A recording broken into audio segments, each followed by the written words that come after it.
네, 윤회가 오기 전 39회입니다. 왜 이렇게 웃으세요? 이게 시작할 때. 아, 네. 네. 계속 어색하신 것 같아요. 처음 시작이 아니, 어떻게 갑자기 이렇게 시작할지를 뭔가- 잘 모르시는 것 같아요. 갑자기 뭔가 나긋나긋하고 갑자기 네, 목소리가 네. 와서 아 제가요?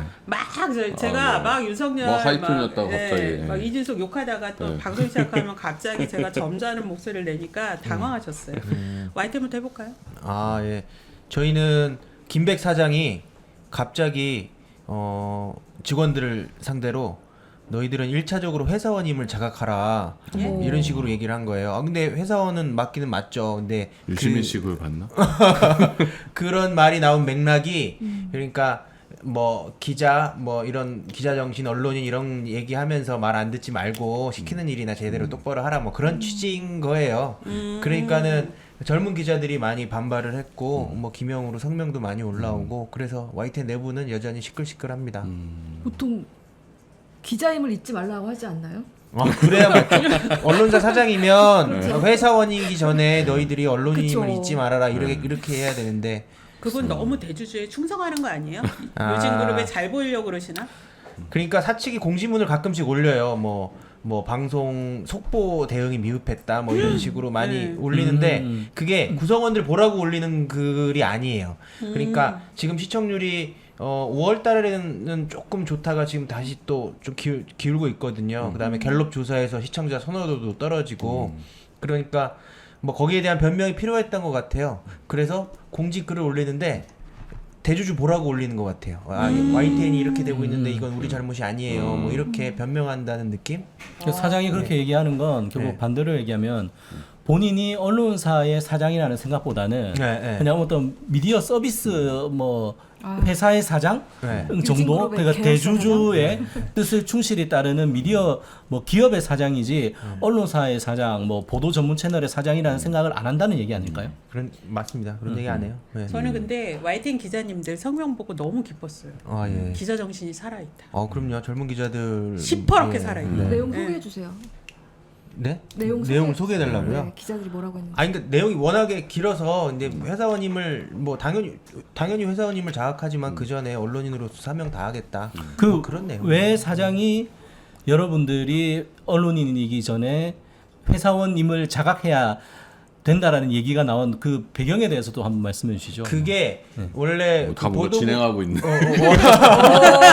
새로운 진행자. 보도국에서는 사회부 사건팀의 캡이라는 자리가 되게 중요하거든요. 그게 서울 경찰청에 상주하면서 사건 사고가 발생하면 후배 기자들을 보내고 캡틴의 약자. 예, 하고 뭐 가르치고 교육도 겸하고 해서 되게 중요한 자리인데 아무도 하려고 하질 않는 거예요.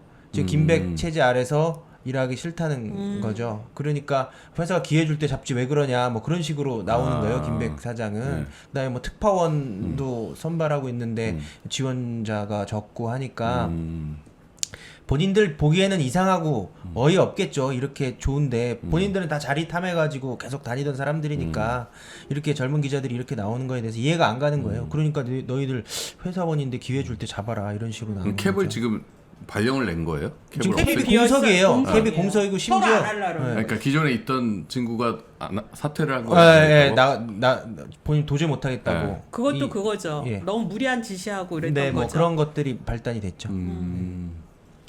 근데 여기 지금 기자들이 쓰신 성명에 보면 저는 이런 말이 1차적인 신분이 회사원이라는 건 누구의 생각입니까? 사장의 생각이라면 기자 출신이라는 스스로의 과거에 부끄럽지 않은지 돌아보시기를 권합니다. 대주주의 생각이라면 그런 생각은 YTN 말고 다른 계열사에서나 접목하시라는 제언을 드립니다. 이러면서 리더라면 제 눈에 들보부터 보십시오. 아, 예. 이런 후배들입니다. 결연한 회사원이라는 의지로. 신분으로 살고 싶었다면 YTN에 입사했을까요? 네, 이런 얘기 있네요. 맞죠. 네. 그래서 이렇게 내부에 정말 기자들이 기자 정신 잃지 않고 저항한다는 게 너무 반갑고.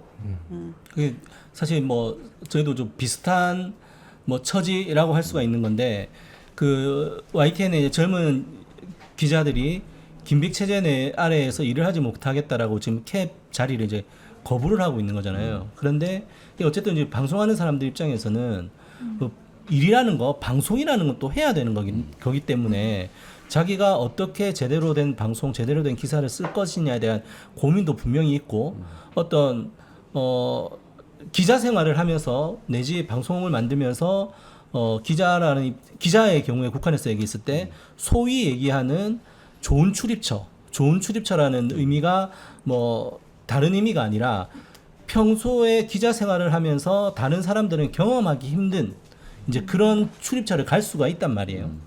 그런데 이제 캡이라는 역할 자체도 이제 각 조직에서도 누구나 할 수 있는 업무가 아닌데 그런 것조차도 지금 하지 않겠다라고 얘기를 하는 거는 사실 그 YTN 그 후배 기자분들이 참 대단하시다라는 생각이 들어요. 예. 네, 사실 언론사에서 캡은 그 사회부의 꽃이라고 불리는 자리예요. 그럼요. 예. 네, 왜냐하면 사회부에서 경찰 출입 기자들이 일선에 정보들을 취합을 하고 또 일차적인 취재여서 이른바 서울시 경찰청 출입 기자인 반장, 대장, 캡틴을 맡는다는 건 사회부 기자 또는 이후에 기자 생활에 있어서 무한한 영광이거든요. 근데 이 자리를 서로 맞지 않으려 한다는 것에 대해서 이렇게 기자들이 이렇게 얘기를 했습니다. 캡을 패싱한 지시. 예. 이건 뭐 내부 시스템 무시한 채 내려 꽂는다는 거죠. 이해할 수 없는 보도 방향. 예. 주체도 알 수 없는 기사 꽂아 넣기. 너무 싫다. 예. 저연차의 비취재 업무 동원. 저 이거 되게 충격적이었어요. 비취재 업무 동원. 그다음에 보도 필요성과 질보다 무조건 개수를 부르짖는 지도부. 이러니 어느 기자가 캡을 맡겠다 할 것이냐라는 항변입니다. 네. 비취재 TMI. 업무 동원이라는 건 뭐 어떤 일이 있었기 때문에 이런 얘기가 나오는 건가요? 글쎄요, 그건 제가 잘 모르겠네요.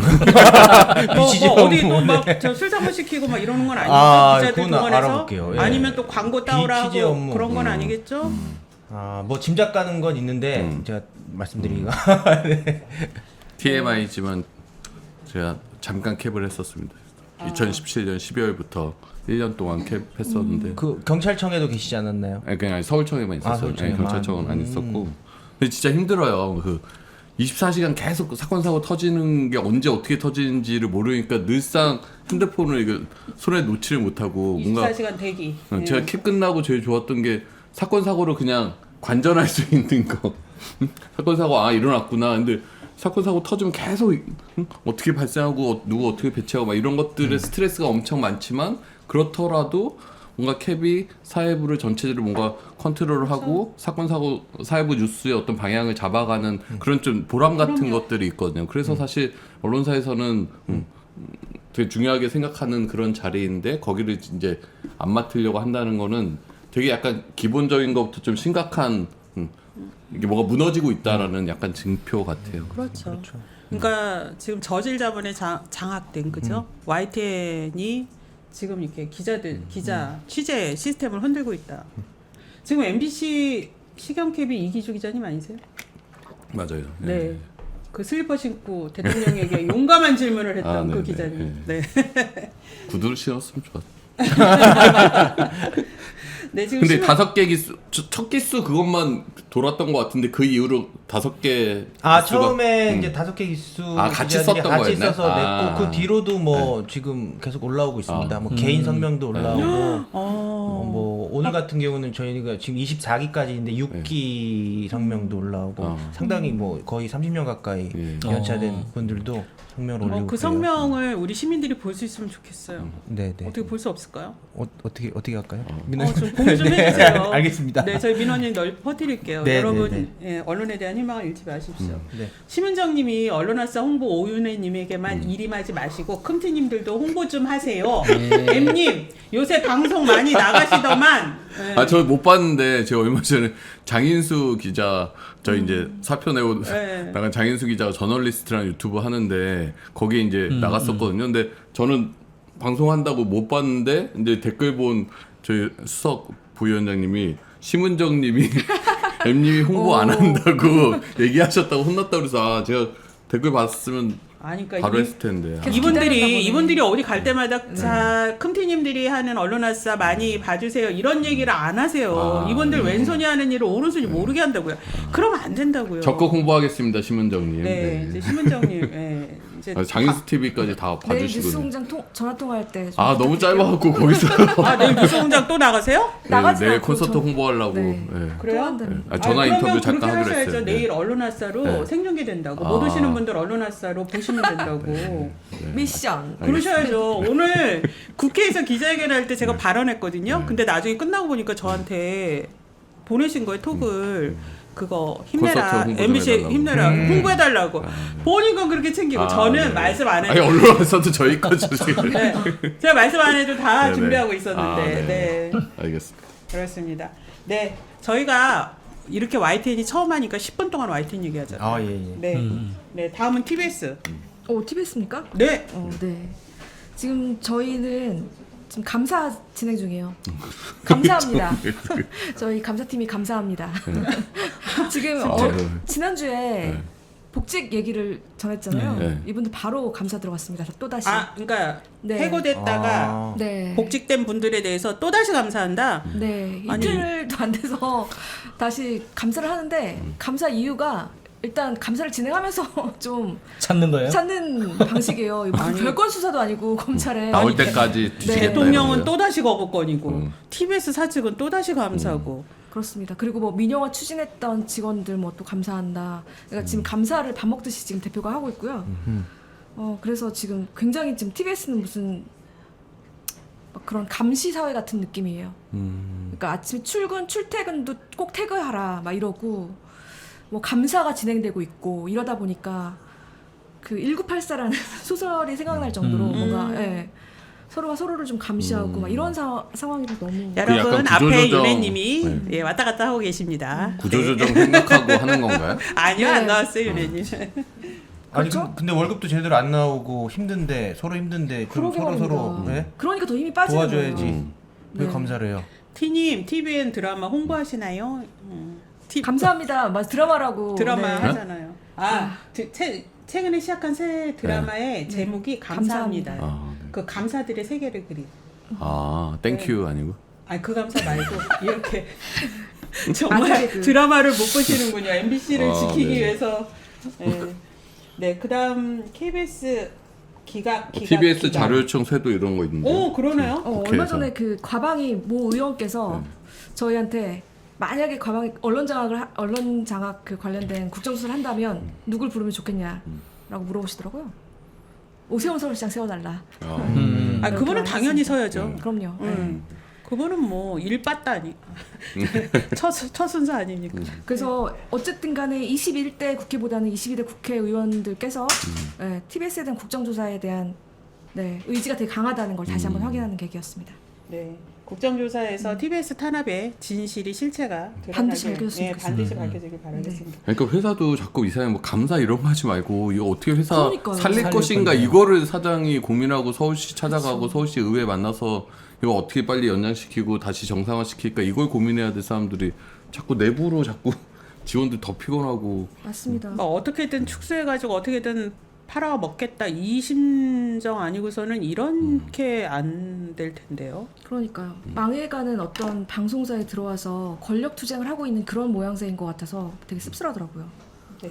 물론 제가 꼭 살리겠습니다. TBS 네. 망하지 않도록. 파이팅. 네, 송지연 전사의 의지였습니다. 네, 다음 KBS 기각 어떤 소식일까요? 네.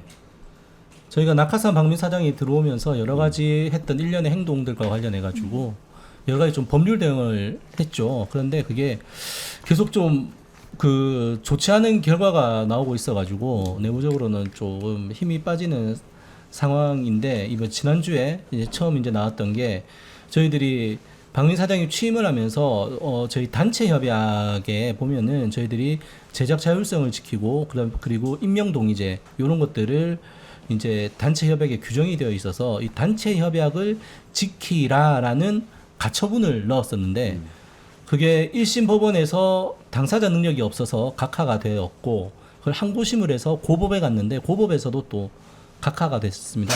예. 적격 문제. 여전히 이제 적격성 당사자가 능력이 없다라는 문제였는데 이걸 두고 어떤 분이 그렇게 얘기하시더라고요. 야, 이 사측이 결국은 어쨌든 승소를 하기 위해서 그 법률 대리인이 논리를 짠 것이겠지만 야, 이 회사가 조합을 대상으로 당사자 능력을 물고 늘어지는 거는 그분 표현으로는 야, 동업자 정신이 없다. 예, 동업자라는 의미가 좀 다른 의미로 저는 얘기하면은 받아들이면 조합에 대한 기본적인 존중이 없다라는 의미로 저는 받아들였어요. 그러니까 이게 뭐 자기가 사측이 한 것이 맞는지 안 맞는지 이것을 이제 법원의 판단을 받아보자 이렇게 가야 되는데 아니 너는 그런 거를 제기할 능력조차 없어라고 얘기를 하는 거는 결국 사측이 조합을 어떤 회사 경영의 파트너라든지 회사 운영을 하는 동반자로 생각하지 않는 것 아니냐라는 라고 이제 지적을 해주시더라고요. 저 그 말이 정말 맞다라는 생각을 좀 했고요. 그리고 이번 주 월요일에는 저는 이제 세종의 또 중앙노동위원회를 다녀왔는데 사장이 취임을 하면서 진행자를 바꾸고 프로그램을 일방적으로 폐지하고 앵커 교체하고 이런 것들은 이제 기본적으로 제작 자율성을 침해를 했고 이것도 이제 단협에 있는 내용이고요. 그리고 저희 조합원 수가 전 직원, 간부를 할 수 있는 직원 중에서도 한 절반 정도 되는데 실제로 임명을 받은 간부 중에서 저희 조합원의 비율이 한 10% 정도밖에 안 되거든요. 이거는 저희들이 보니까 통계학적으로도 나올 수가 없는 비율이라는 거예요. 그런데도 불구하고 이제 이런 것들은 어떻게 보면은 부당노동, 조합 차별로 인한 부당노동 행위에 해당하는 거기 때문에 이런 부분 내용 관련해서 진호위에도 부당노동 행위로 넣었는데 기각됐고 그래서 이제 재심으로 중노위에 갔는데 또 기각이 됐어요.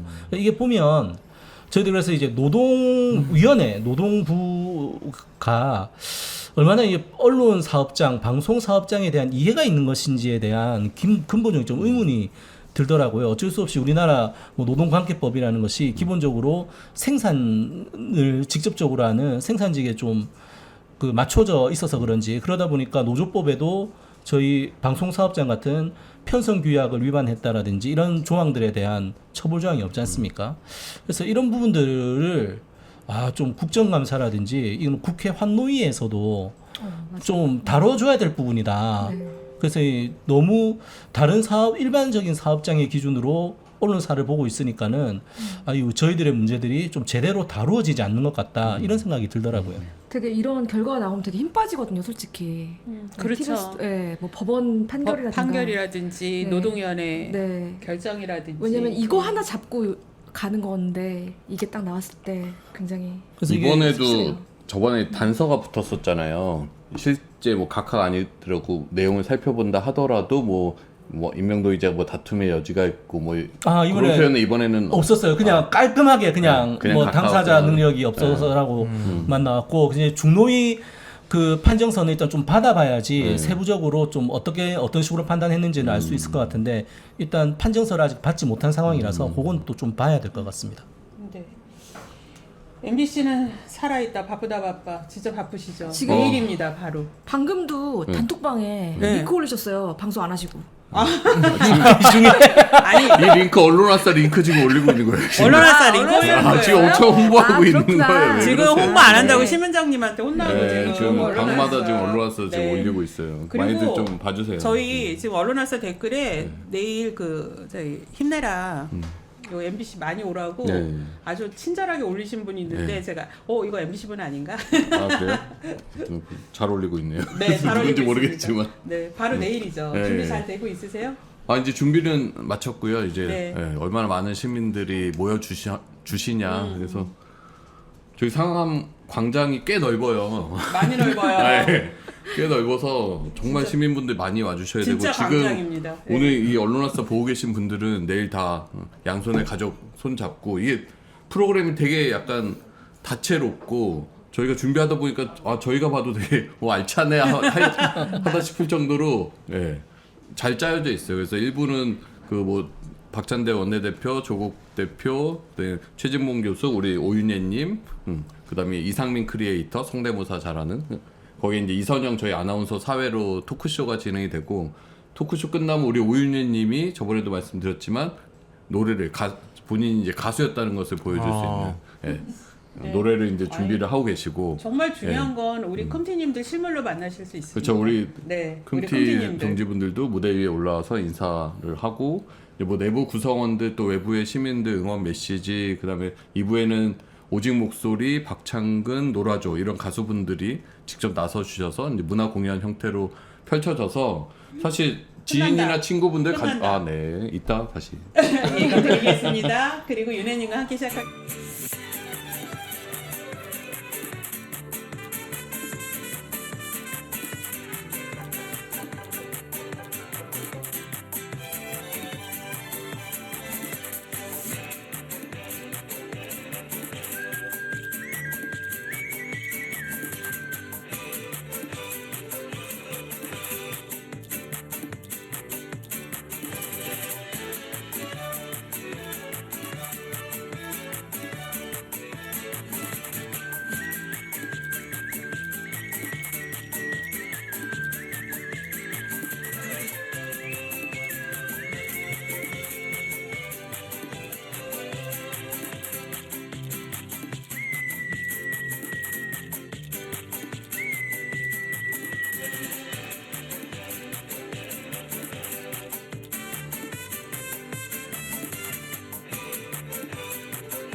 재미도 아 또. 쿠션으로 딱 또 아. 스케일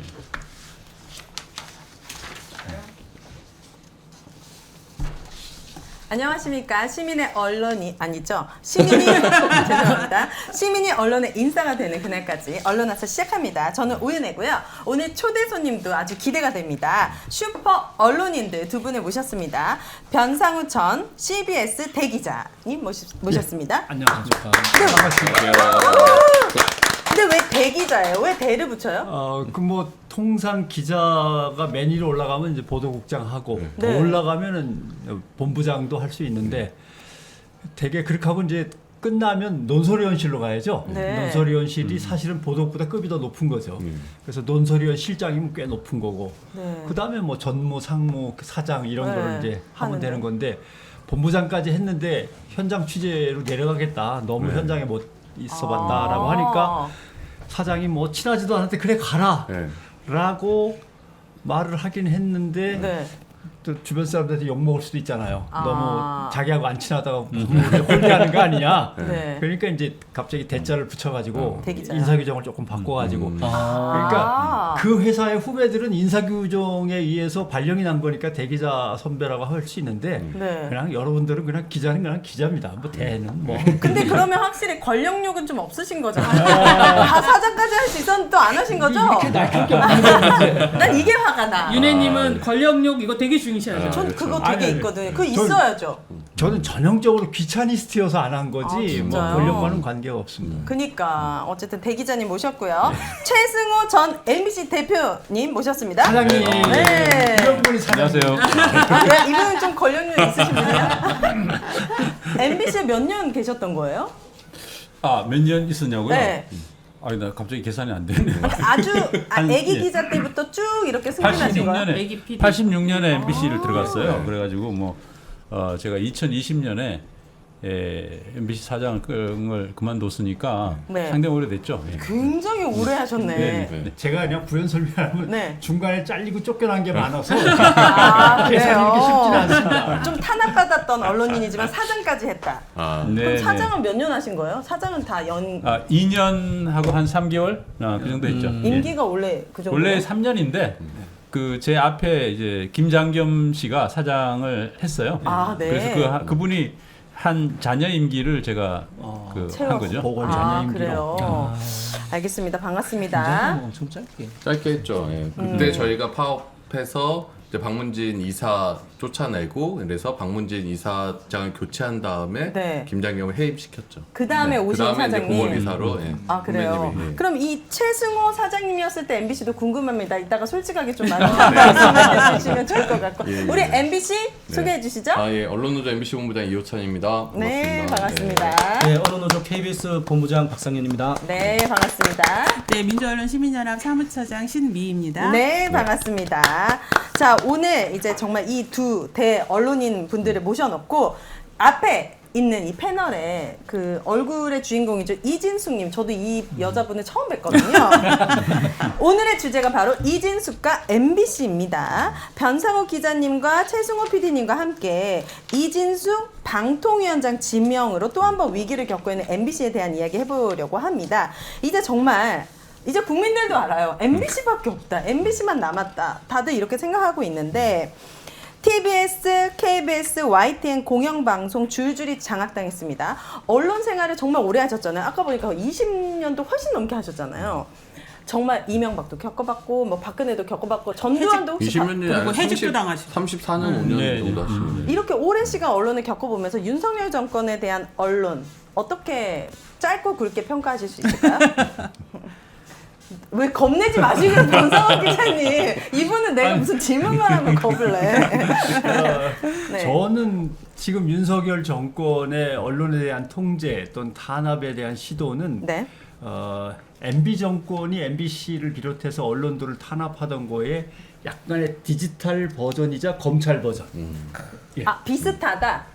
디지털. 그러니까 디지털 뭐 더 세다, 강하다 그러니까 뭐 이런 것보다는 이명박 때는 검찰 권력을 동원하지는 별로 않았어요. 네. 대신 이제 고소 고발 같은 거를 통해서 압박은 좀 했지만, 근데 지금은 검찰 권력이라는 걸 직접 해가지고 칼처럼 휘두르면서 압수수색과 그 다음에 참고인 진술조사하러 나와라, 피의자로 나와라 계속 불러 제끼고. 네.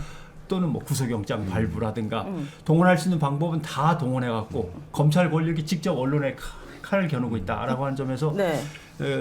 디지털 버전으로 발전된 거와 검찰 버전으로 강화된 네. 언론 탄압이죠. 그러니까 더 심하다는 예, 거죠? 그럼요. 그러니까 더 심하다 이렇게 심플하게 말씀해주시면 더 와닿을 것 같은데 확실히 그 KBS 지금 수신료 분리 네. 이런 거 이명박 정권 때는 막 이렇게 하진 못했잖아요. 예. 막 YTN 3,700억에 넘겨 팔아버려 이렇게 못 넘겼잖아요. 시도는 했을지언정. 그러니까 이명박도 그렇고 윤석열이란 인물도 그렇고 두 대통령이 여의도 정치를 혐오해요. 자시다 하는 일도 없이 말이야 뭐 세비나 축내는 인간들이라고 여의도의 국회의원들을 되게 폄하합니다. 네. 그러면서 물론 정치적으로는 필요하니까 뭐 어떤 관련 속에서 일은 하지만 네. 그래가지고 주로 데려다 쓰는 사람들이 지식인들 아니면 그러니까 교수님들 아니면 언론인들을 많이 데려다 써요.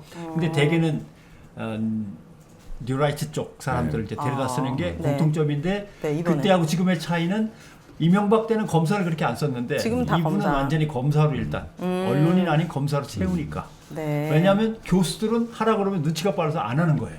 그래요? 내가 나중에 무슨 욕을 먹으려고. 이런데 검사하고 이제 언론인 출신들이 꽤 많이 몰려갔죠. 다르군요. 우리 최승호 PD님께서 어떻게 보시나요? 이 윤석열 정권의 언론 탄압은? 그 제가 보면은 저 이명박 씨 때 굉장히 놀랐었거든요. 어떻게 이런 저는 뭐 거의 이제 그 이명박 대통령이 되더라도 네. 사실은 이제 MBC는 괜찮을 것이다. 왜냐하면 우리는 그동안 굉장히 그 많이 쌓아온 어떤 그런 그 언론 자유의 투쟁의 어떤 그 역사가 있었기 때문에 괜찮을 거다라고 생각을 했는데 이명박이 그걸 한 1년 만에 깨더라고요. 그걸 보고 굉장히 놀랐어요. 네. 근데 윤석열 씨는 그보다도 더 이렇게 압축 성장 네. 굉장히 말하자면 그 스피드. 시간을 굉장히 줄여가지고 네. 그 해버리는 거예요. 그게 굉장히 그 어떻게 보면은 이명박 때 그러니까 이거 자기 측근에 이명박 그 저기 저 사수인들이 많잖아요. 이동관을 비롯해가지고 그런 그 하수인들이 이명박 시대를 겪으면서 자기네들이 그때 당시에 미처 제대로 하지 못했다라고 생각하는 그 반성에서 나오는 어떤 그런 그 새로운 기법으로 더 강하게 더 무장해서. 더 빨리 이렇게 장악을 해버리려고 하는 네. 그런 각종 그 아주 굉장히 무리한 방법들이 동원되고 있다. 약간 예. 빌런이 진화한 느낌이군요. 진화한 정확하게. 거죠. 예, 네. 예. 진화한 거고 네. 좀 더 좀 뇌가 없어졌달까? 좀 논리도 없고 굉장히 무식한 네. 그런 밀어붙임 네. 이런 것들이 노골적으로 분이 느껴지는. 댓글로 그런 얘기 나눠주셨어요. 인간과 좀비가 싸우는 것 같다. 윤석열 정부와 국민의 어떤 대치가. 지금 굉장히 네. 사실은 지지도가 낮잖아요. 네. 네. 지지도가 낮고 지지도가 낮은 것 중에는 여러 가지 요인들이 있겠지만은 네. 제가 볼 때는 이 언론을 이런 식으로 무리하게 KBS를 한번 그렇게 했고 또 MBC를 이렇게 하는 거는 상당히 아마 국민들에게는 아마 상당히 충격적인 느낌이고 윤석열 씨에 대한 어떤 그런 이미지를 상당히 좋지 않게 고정시키는 효과가 충분히 있을 거라고 생각하거든요. 네. 근데 이제 그럼에도 불구하고 그냥 이제 밀어붙이는 거죠. 네. MBC를 만약에 잡으면은 지지도가 올라가나? 근데 그런 면에서 어떻게 보면은 참 불가능한 어떻게 보면 지지도를 올리려 그러면은 오히려 다른 일을 지금 해야 그렇죠. 되는데 네, 그렇죠. 엉뚱하게 지금 네. MBC를 붙잡고 이러고 있으니 그러니까 보면 예를 들면 이동관 네. 이든 간에 대개 MB 때 언론 탄압을 했던 사람들을 다시 불러서 지금 재활용하고 있단 그쵸. 말이죠. 재활용. 네. 그러니까 업그레이드가 될 수밖에 없는 게 그때 뭔가 우리가 뭐를 하려고 하다 실수했거나 뭘 못했던 것들. 부족했지라고 하는 건데 네. 이번에 이제 새로 취임 초부터 등원한 게 좌파 프레임인 거예요.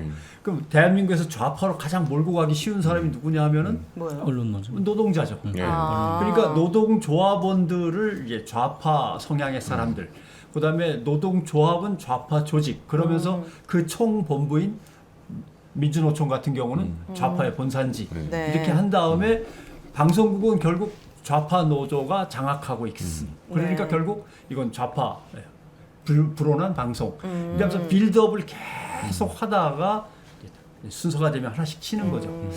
그런 점에서 업그레이드된 버전인 거죠. 또 그 사람들이 과거에 자기가 다 못한 한을 또 나와서 푸는 거죠. 뭐 여기 있는 사람도 마찬가지고 다 그런 거죠. 그리고 좌파가 근데 나쁜 건가요? 그 좌파 프레임이 여론에는 어떻게 이렇게 인식이 되길래 그 프레임으로 빌드업을 하는 거예요? 그 거부감이 있어요? 그게 대중들은? 색깔론에서 연장이죠. 그러니까 좌파에서 좌우의 이념 약간 이런 나이보다는 예전에 빨갱이부터 오는 그냥 레드 그럼- 컴플렉스를 불러일으키는 걸로 좌파를 이용하는 그럼 거죠. 우파는 괜찮아요? 우파 노조 위원들이 뭉쳤다. 네. 우파 프레임은 또 괜찮은 거예요? 자기들은 그게 괜찮다고 생각하나 봐요. 그래서 예전에는 좌파, 우파 이렇게 잘 안 불렀던 안 것 불렀죠. 같은데 네. 의식적으로 어느 순간 자기들은 우파고 여긴 좌파다. 이렇게 프레이밍을 하면서 우파가 더 유리하다고 보는 것 같고 자기들 입장에서 그렇게 그리고 가르는구나. 다 이념으로 나눠버리는 맞아요. 거예요. 좌우로. 네. 그러니까 우리는 우리 스스로에 대해서 어디 가서 이야기를 할 때 우리가 좌파다 이런 얘기는 안 그렇죠. 하잖아요. 보수라고 얘기하고 그런 다니고. 얘기는 안 하는데 그 사람들은 이렇게 보면은 네.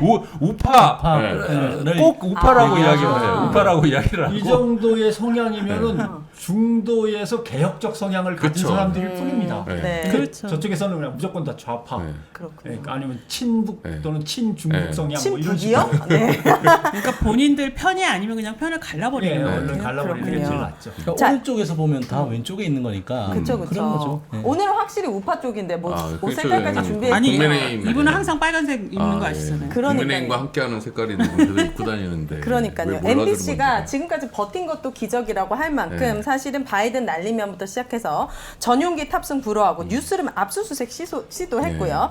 또 선방심위가 표적 심의로 지금 벌점이 얼마나 많습니까? 그런데 KBS와 MBC 모두 법원이 운명을 딱 쥐고 있습니다. 이 법원이 어떤 지금 그거 하셨고 고발? 뭘 기다리고 있는 거죠? 어떤 답변을? 지금은 MBC 같은 경우는 뭘 기다리고 있는 건 아니고 네. 예, 지금 예를 들어 2인 방통위에서 이 사진을 결정 임명을 내용을. 강행한다든지 뭐 또 행위가 있으면 뭐 법적 대응도 이런 거 검토하고 있어요. 그래서 네. 아직까지는 뭐 지금 뭐 법적 대응을 바로 시작하고 있는 건 아니고요. 근데 네. 그러니까 지난번에 윤석열이 아니죠. 이동관 예, 예. 체제 때 공영방송 이사들을 강제로 해임을 했어요. 네. 또 이사장을 해임하려고 네. 했죠. 그랬는데 KBS 이사장은 가처분 인용이 안 됐어요. 어. 행정법원에서. 네네. 그리고 박문진의 건대선 이사장은 행정법원에서 가처분 인용하면서 이거 부당하다. 그 다음에 또 김기중 이사도 부당하다. 그래서 현재 이사진 구조가 MBC는 박문진이 유지가 됐고 네. KBS는 여야 추천 구조가 무너졌어요. 저는 이러면서 이번에도 네. 이진숙이 임명되고 나서 뭐 바이든 날리면 예를 들면서 뭐 이게 정부 장악이 됐으면은 이렇게 할 수 있었겠냐 뭐 이런 이야기를 하잖아요. 그러니까 정부가 언론 장악이라고 하는데 장악됐으면 이런 보도들이 나왔겠냐. 그럼 마치 자기들이 장악 시도를 안 했던 것처럼 자기들이 박문진 이사장 교체하려고 이사진 했다가. 교체하려고 하다가 법원이 제동을 걸어서 네. MBC를 장악을 못하고 못했던 방심위 선방심위로 표적징계 돌린 거잖아요. 네. 그런 앞뒤 맥락이 있는데 전혀 태연하게 이 정권이 방송 예. 장악했으면 이런 일이 벌어졌겠냐라고. 그러니까 MBC는 다행히도 네. 박문진의 강제 해임 시도가 법원에서 제동이 걸렸고 KBS는 법원에서 인용을 안 해줬고 왜요? 어떤 게 부족했나? 그게 KBS는 뭐- 대통령이 직접 맞아요. 그러니까 임명하는 이게 여러 가지 구조고요. 이유가 있는데 MBC 는 재판부의 문제일 수도 있고 그렇죠. 다른 재판부고 법원이 다르니까 재판부의 문제일 수도 있고 KBS 이사장은 대통령이 임명과 해임을 하는데 박문진은 방통위원장이 하거든요. 네. 그러니까 그 무게에 있어서의 차이일 수도 있다. 차이도 작용했다. 예, 이렇게 그래서 보죠. 이제 예. 저희 같은 경우에는 이사장이 바뀌니까는 이사회가 이제 부부적으로 개편이 되면서 사장이 해임되고 네. 그렇게 하면서 이제 낙하산 박민 사장이 들어와서 지금 이 상황이 된 것이고 네. MBC 같은 경우에는 그래도 권태선 이사장이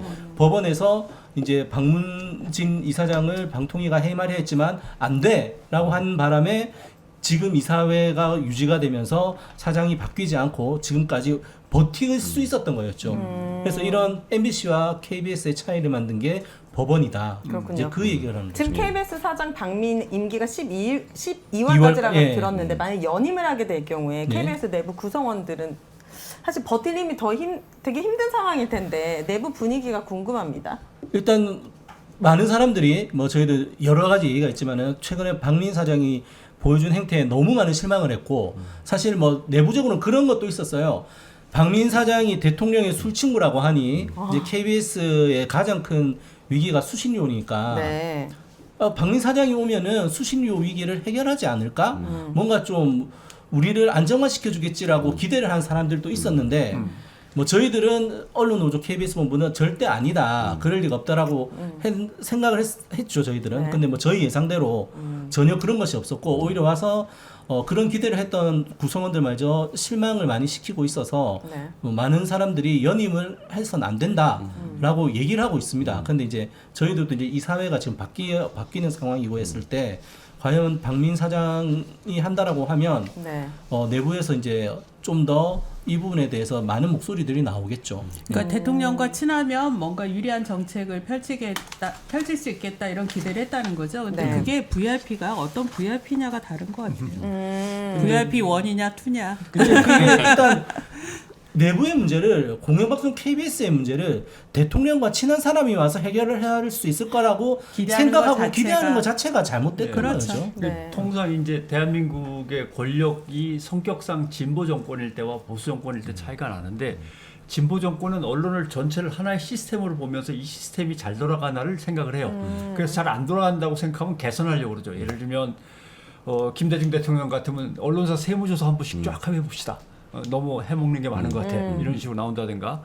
노무현 대통령 같으면 언론 선진화 방안 가지고 기자실 문제부터 기자단 문제를 갖다 조정하고 정당하게 취재하고 정당하게 보도했으면 좋겠다라는 쪽으로 바꾸려다가 이제 진보 보수 언론 할 것 없이 다 들고 일어났던 것이고. 그다음에 예를 들면 문재인 대통령 같으면 언론에 피해를 입었으면 한 3배는 갚아줘야지 몇 년 동안 재판해갖고 내꼬만치 돌려받으면 뭐하냐. 그래서 손해적 징벌적 손해배상. 손해배상. 다 이런 언론 식으로 입법법. 전체 언론을 놓고 이제 접근하고 이러니까 언론 전체가 반발하는데 보수 정권은 이걸 갈라치기를 한단 말이죠. 무조건 우리 편. 한 대 쥐어 박으면 우리 편. 네. 떡 하나 주면 가만히 있을 친구들. 그다음에 영 말 안 듣는 뭐 MBC 오마이뉴스 등등등. 뉴스타파. 뉴스타파 네. 등등. 이런 식으로 해서 통계 보셨어요? 어떤 통계요? 문화체육부 그 저- 홍보 예산이 MBC는 100% 삭감. 정부 광고, 정부 광고. 정부 광고, 문체부 정부 광고. TV조선은 TV조선인가 급증. 조선일보는 33% 인상? 네. 그렇게 돼 있던데. 예. 작년엔 절반으로 줄었다 이런 기사였는데 이제 이제 100% 100% 줄었다. 다 네. 없어졌어요. 없어졌어요. 그러니까 결국 어떤 쪽은 무조건 우리 편이니까 막 밀어주고 어떤 쪽은 무조건 우리 편이 아닐 테니까 네. 싹 깎아버리고 중간에 이제 한 대 일단 때려야 돼라고 하는 게 KBS하고 연합뉴스. 네. 연합뉴스는 200억 잘려나갔고 KBS는 지금 수신료 문제가 걸려 있고 그다음에 이제 던져주면은 네네 하면서 어쩔 수 없이 가난하니까 버티고 있는 데가 지역 언론들이라든가 기타 이제 조금 작은 규모의 신문들 이런 경우는 떡 하나 주면 뭐 이런 식으로 그런 걸 미끼로 해서 이제 당기고 있고 그래서 갈라치기를 하는 거죠. 등급을 분류한 다음에 거기에 네. 맞는 제각각의 방법을 쓰는 게 보수 정권의 이제 특징인 거죠. 제가 궁금한 것이 여기 언론인 분들 많으니까 되게 그 언론 장악 시도에도 열심히 버티고 자기 목소리를 내면서 이렇게 MBC 나가서도 뉴스타파 또 가시고 이런 언론인 분들이 많음에도 불구하고 언론 신뢰도가 사실 되게 낮잖아요. 우리나라 그냥 대한민국 자체가 보통 보니까 이게 정부 의존하는 광고들이 되게 많아서 그런 것 같은데 다른 외국도 이렇게 언론사와 정부가 광고가 직접적으로 연결이 되어 있어서 이런 식으로 주는 이런 시스템이 많이 있습니까? 잘하실 것 같은데. 궁금한데. 그 상당히 심오한 질문. 대본에 없는 질문인데 제가 네. 궁금해서 심오한 여쭤- 질문인데 네. 글쎄요, 제가 거기까지는 잘 모르겠어요. 그런데 이제 그 해외 같은 경우에 이제 공영방송들 같은 경우에는 이제 직접적으로 수신료를 이렇게 국민들이 내는 네. 그런 시스템이 있고 프랑스 같은 경우는 그 수신료가 아니고 공영방송들도 광고로 이렇게 하는데 거기도 아마 정부가 어느 정도는 그 예산 지원이나 이런 걸 네. 통해 가지고 하지 않을까 그런 생각은 드네요. 근데 제가 사실 자신 있게 말씀드릴 수 있는 근데 부분은 이렇게 근데 이 정부 너무 대놓고 하는 것 아, 같아요. 근데 이렇게 정부 광고가 이렇게 한국처럼 아예 이렇게 특정 언론에다 편중되고 이런 현상은 이게 대한민국이 아마 매우 이례적으로 높을 거예요. 그러니까 미국 같은 경우가 좀 대표적인 케이스로 언론과 정부 권력은 완전히 거리를 둬야 한다는 입장이었거든요. 네. 언론이 다 죽어가도 정부가 돈 한 푼 보태면 안 돼. 근데 이제 바뀐 거예요. 왜냐하면 지역 언론이 다 무너져갖고 지역의 신문도 발행이 안 되고 방송도 나오질 않아요. 근데 신문도 안 나오고 방송도 안 나오는데 그 사람들이 주의회 주지사를 뽑아야죠, 하원의원 뽑아야죠, 상원의원 뽑아야죠, 대통령 뽑아야 되잖아요. 네. 민주주의 자체가 형성이 안 되는 거예요.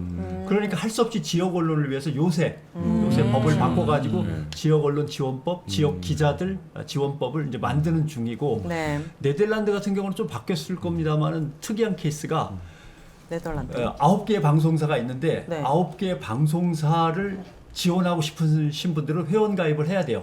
그리고 오. 연회비가 있어요. 네. 그 숫자를 갖다 다 세요. 네. 등록이 다 됩니다. 그러면 그 숫자의 규모에 따라 제일 큰 방송, 두 번째로 큰 방송이 다 결정되고 그 순위에 따라 방송 채널을 몇 시간 1채널을 쓰고 아. 몇 시간 2채널을 쓰고 채널을 부여하고 좋은 시간을 부여하는 거죠. 물론 KBS 같은 공영방송은 따로. 따로 있고 오. 그래서 공영방송 큰 거 하나와 9개의 방송사가 각각의 시간, 채널은 3개밖에 없으니까 하나씩 우와, 나눠가지고 신기하네. 시간을 쪼개서 막 쓰는데 그 쪼개는 근거는 그 언론사를, 방송사를 얼마나 많은 국민이 신뢰하고 직접 회비를 납부해서 지지하느냐 이걸 가지고 결정을 합니다. 네덜란드는 그러면 언론 신뢰도가 높은 나라에 속해요? 유럽- 상당히 높은 편이죠. 유럽 전반은 유럽에서는 우리보다는 훨씬 언론에 대한 높죠. 신뢰도가 높죠. 예. 그렇군요. 이 전반적인 시스템을 바꾸지 않으면은 저는 어떤 정부가 들어서든 언론은 너무 매력적인 매력적인 무기거든요. 탄압을 시도할 거라고 봅니다. 권력이 갖고 싶어 하기도 하고. 당연하죠. 그래서 기본적인 좀 시스템이 바뀌었으면 좋겠다라는 바람을 가져보고 자 적폐 언론인이자 주요 보직의 하마평에 늘 오르던 그 인물입니다. 이진숙님께서 결국 방통위원장 후보로 지명이 됐습니다. 청문회 합니까? 하죠. 하죠. 예. 네. 그래서 아마 24일, 25일 그 정도 일정을 좀 잡고 있는 것 같아요. 아 민주당에서. 예. 네네. 네, 근데 뭐 오늘 저도 이렇게 알아보니까요. 네. 이 이진숙 씨가 그 전에 이동강, 김홍일도 문제가 많았지만 이진숙 씨처럼 직접적으로 뭐 방송 출신이어서 그 안에서 방송을 탄압하고 네. 노조를 탄압하고 실제 뭐 오보 참사에 뭐 장본인이고 이런 분은 사실 없었죠. 이동관 씨는 신문기자 출신이고 그다음에 김홍일 씨는 너무나 엉뚱하게 네. 예, 법기술자 검사 출신이고 이랬는데 그러니까 이진숙 씨 같은 경우는 그 전략이 너무 화려해서 탄압 전략이 화려해서 네. 규명해야 될 게 많은 거예요. 청문회에서. 그러니까 야당에서는 이런 탄압의 실체들 좀 규명하기 위해서 그때 탄압받았던 피해자들 증인으로 불러서 충분히 이거 살펴봐야 한다라는 입장이래요. 그래서 이렇게 증인들이나 참조인들을 해보니까 하루로는 도저히 안 돼서 이틀은 해야 된다 최소. 근데 국힘이 결사 반대하고 있대요. 그래서 일정 조절이 지금 난항을 겪고 있다고 합니다. 여기 계신 분들 중에 청문회 나가시는 분 있습니까? 나갈 수 있죠. 나가신 분이 이거 진짜 다들 나를 보는 직접적인 피해 피해자 중에 당사자. 아 그래요? 네. 이진숙님과 어떤 관계가 있죠? 이진숙 씨가 이제 사실은 제 동기예요. 네. 입사 동기요? 86년에 저 같이 입사를 했어요. 그 이진숙 씨는 기자로 입사를 했고 저는 이제 PD로 입사를 했고. 네. 그런데 이제 그래서 이제 각각 이제 일을 열심히 했죠.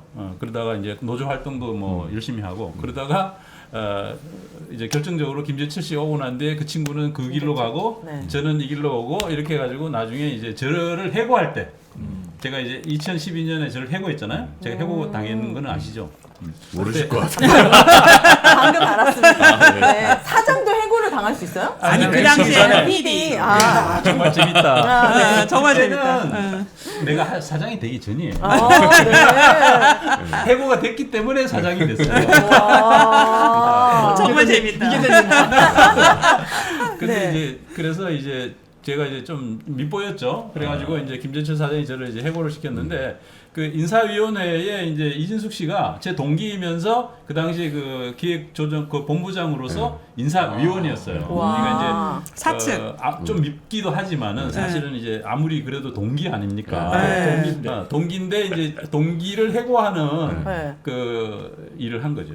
그러면 무슨 프로 뭐 PD 수첩 이런 거 하신 분이에요? 네. 예. 유명한 PD 수첩에 저는 유리님 이제 PD 수첩에 아주 유명한 가장 분이세요. 핵심적인. 네. 그러니까 옛날에 PD 수첩 좀 했어요. 좀 잘릴만 하셨네. 눈에 그러니까 들으셨겠네. 지금 정확히 치면은 김태호와 나영석을 합친 사람이야. 그 당시. 그렇게 하니까 좀 안 네. 된다. 그건 아니고 하여튼 뭐 MB 틀린 설명이 아닌 것 같은데. PD 수첩의 이명박 제보. 대통령도 PD 수첩 되게 싫어했다고 했잖아요. 그래서 그게 잘려야 이제 되니까요. 최승호 선배 때문에 그런 거예요. 아 그러면 몇 년 동안 잘리시고 복직하신 거예요? 2012년에 잘려가지고 2017 2017년 12월 달에 5년 동안 복직했어요. 백수셨던 거예요? 예. 그럼 뭐 하셨어요? 아니 5년 뉴스타파를 했죠. 아, 예.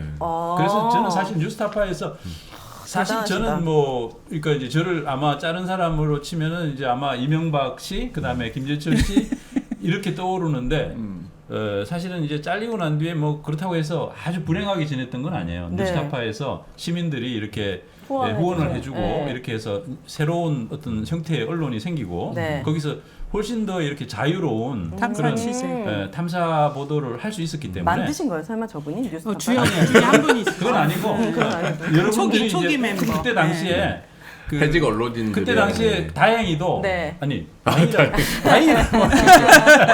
네. 그 YTN에서도 잘리고 KBS. MBC에서도 잘리고 KBS에서도 그다음에 이제 나오고, KBS는 잘린 건 아니고 않았지만은 나오고. 나오고 각자 나올 수밖에 없게 만들었고 이렇게 해서 그 사람들이 다 모여가지고 인재들이 모였군요. 그렇죠. 우리 저 선배님도 네. 그때 당시에 그러니까 뉴스타파 창설 멤버, 오시고 창설 멤버 다음 이제 바로 이어받아서 네. 이제 전혀 다른 모습의 뉴스타파로 확대 발전시키는 아 멤버. 그래요. 저 그- 뉴스타파 후원하고 있습니다. 그래요? 아 오늘 너무 대단한 분을 모셨군요. 이제서야 알았습니다. 나는 민원연 회원이에요. 네, 커밍아웃 우리- 하시죠. 우리 미연대 미사도 했어요.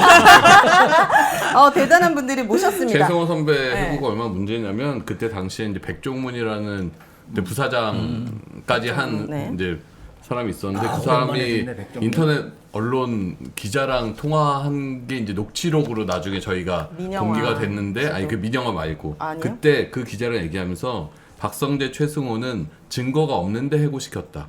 라고 자기가 이야기했어요. 그러니까 진짜요? 이제 시사교양 쪽에 PD 쪽에 그냥 뭔가 대선배, 그다음에 그러니까 이제 보도국에 이제 박성재 선배 이 두 사람은 네. 그냥 싫은 거예요. 이 두 그만큼 이쪽에서 네, 이쪽에서 눈밖에 나니까 저기는 아무 해고 사유가 없는데 네. 그냥 해고했다. 그럼 살아서 돌아와라 소송에서. 그러니까 최승호 대표가 자꾸 헷갈리는 게 그 네. 둘이 차례대로 사장을 했어. MBC로 돌아가서. 아 진짜 아니 그러면은 최승호 그러니까 님께서 다행이라는 얘기가 사장으로 복귀하셨을 때 이 이진숙을 탁 보내면 되잖아요.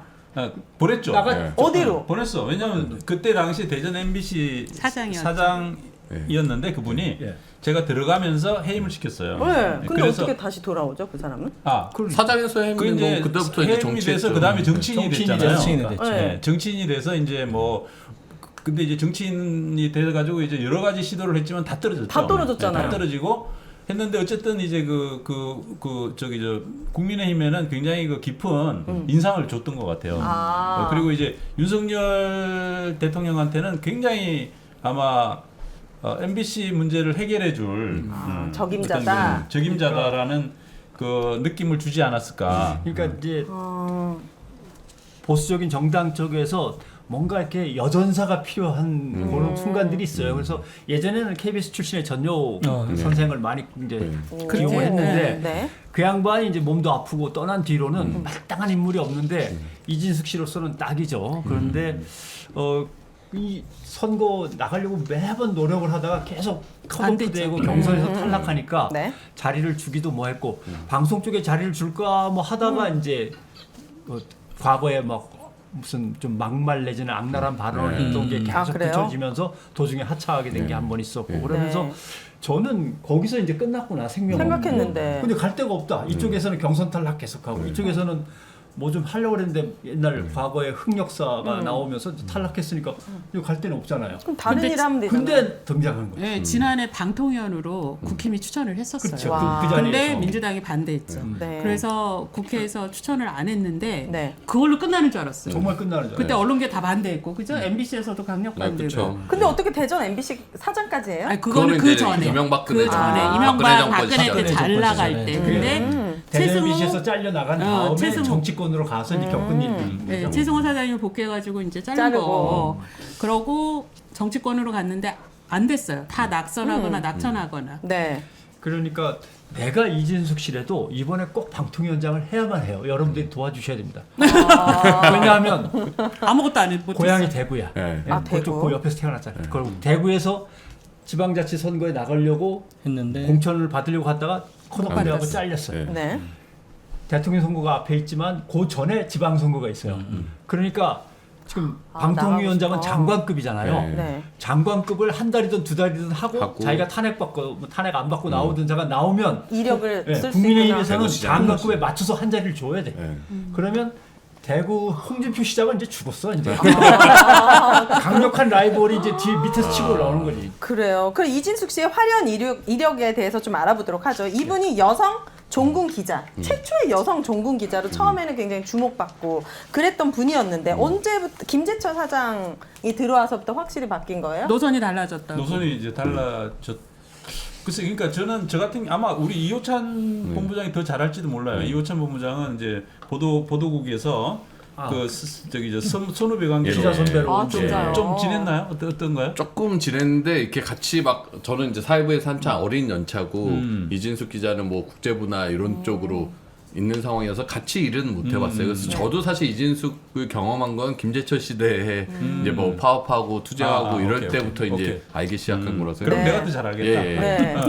왜냐면 나는 이제 저기 어쨌든 입사 동기고 그다음에 이제 그분이 이제 원래 영어를 잘했어요. 이분이 원래 들어올 때 저기 영어 거기다 특기자로 대학원. 들어왔다고 알고 있습니다. 네. 우리 그때 당시 이제 88년 올림픽 준비 요원으로 많이 뽑았어요 그때. 예. 영어 교육과 나오셨네요. 근데 이제 경북대. 사대 영어교육과 출신. 경북대학교 사범대학 영어. 아이고, 괜히 경북대라고 경북대 얘기하네. 사범 영어 뭐, 교육과. 그래요, 뭐. 저도 경북대예요. 네. 저는 동덕여대예요. 예, 예. 네. 아 이분들이 또 갑자기 왜? 학교를 가게. 아니 TK라는 특정 지역을 얘기한 것 아, 같아서. 네. 예.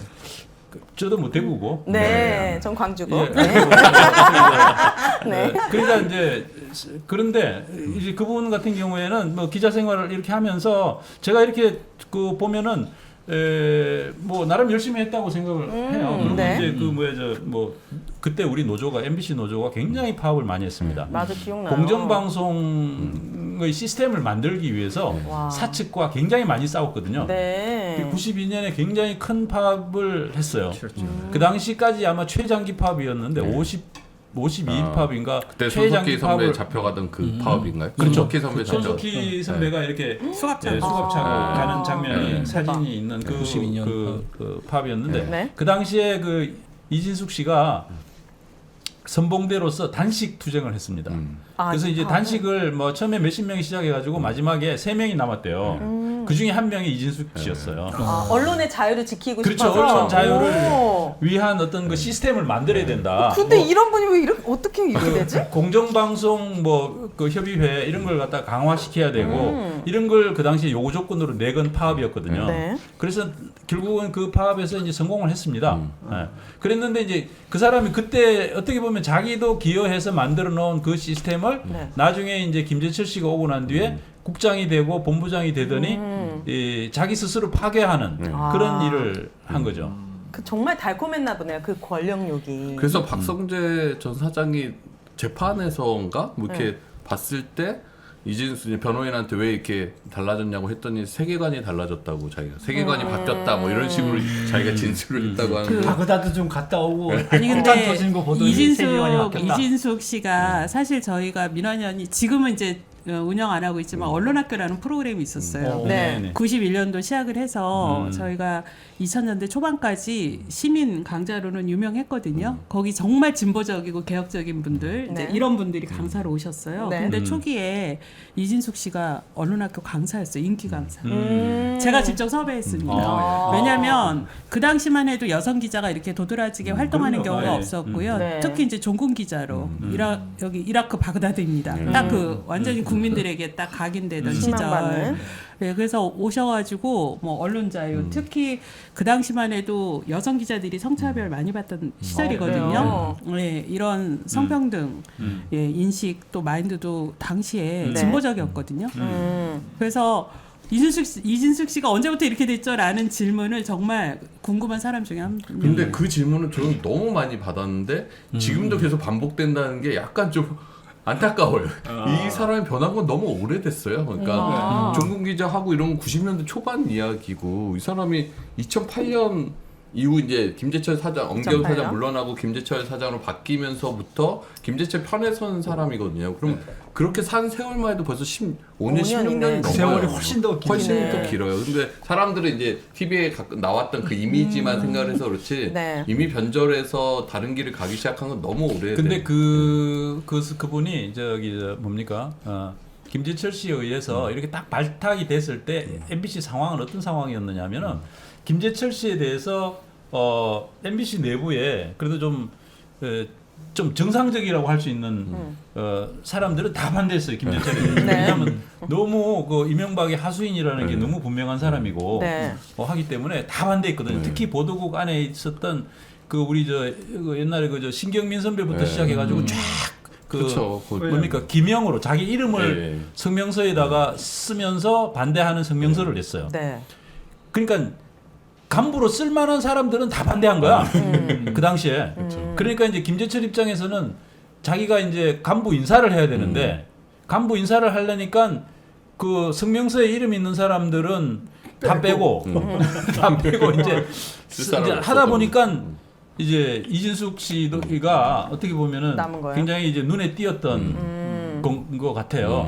근데 그때 당시에 이제 그분이 이제 중책을 맡기 시작을 했죠. 그리고 정책협력부장인가부터 네. 아마 했을 것 같은데 네. 그러고 네. 바로 이제 홍보국장하고 홍보국장을 하고 그다음에 본부장하고 이렇게 하면서 네. 근데 보여줬던 그런 그 모습이나 이런 것들은 마치 오랫동안 마음의 준비를 한 것 같은 그런 모습이었어요. 어떤 그 회의를 한다거나 네. 자기가 갈등이 있다거나 이런 게 아니고 굉장히 그 자연스러운 네. 예를 들면 이제 뭐 제가 2010년에 4대강 수심 6m의 비밀이라는 그 4대강 사업이 사실은 대운하 사업이다 하는 내용의 그 방송을 만들었단 말이에요. 네. 그리고 이제 그거를 이제 방송을 내려고 하는데 김재철 사장이 저보고 그걸 그 시사하자고 갖고 와라. 네. 내가 보고 괜찮으면 방송하고 뭐 이런 식으로 이야기를 해서 네. 제가 이제 시사 못한다. 라고 이제 이야기를 했어요. 그것도 그 뭐야 저 경영진이 간섭하지 못하게 한 것도 그렇죠. 사실은 이제 그 저 이진숙 씨도 같이 했던 그 싸워서 공정방송 만들어낸, 파업을 네. 통해서 만들어낸 시스템이었어요. 네. 사장이 근데 이제- 프로그램에 개입하지 못하도록. 네. 근데 이제 그 뒤에 그 김재철 씨가 이사회를 열어가지고 불방을 시켜버렸거든요. 오. 네, 불방을 시켰는데 그 불방을 한 것에 대해서 이진숙 홍보국장이 굉장히 자연스럽고 참 정말 참 그 뭐랄까 능숙하게. 유창하게 어떻게 보면은 김재철을 위한 그 홍보하는 그런 모습들을 제가 봤어요. 대변인. 마치 제가 만든 프로그램에 무슨 큰 하자가 있어가지고 불방을 시킨 것처럼. 네. 그래서 하자가 고쳐지면은 뭐 언제라도 뭐 방송이 된다는 등 뭐 이런 이야기를 하고. 근데 사실은 아무런 문제가 없었던. 그럼 방송이 프로그램이거든요. 됐어요 나중에? 일주일 뒤에. 일주일 뒤에?